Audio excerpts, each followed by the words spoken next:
Samsung Mobile India has announced the Galaxy S7 and S7 Edge. The elegant curved back resembles the curved edges of its predecessor, the Note 5.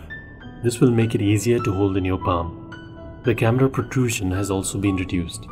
You will notice that Samsung has discontinued the IR blaster on both these devices. The S7 also boasts an improved camera owing to high-speed f1.7 lenses and high pixel density that will help the sensor gather in more light and give you brighter pictures and better low light performance.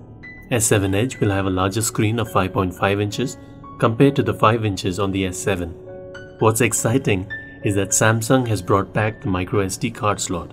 These smartphones are both waterproof and will not heat up during gaming. The S7 is set to officially launch during the first week of March.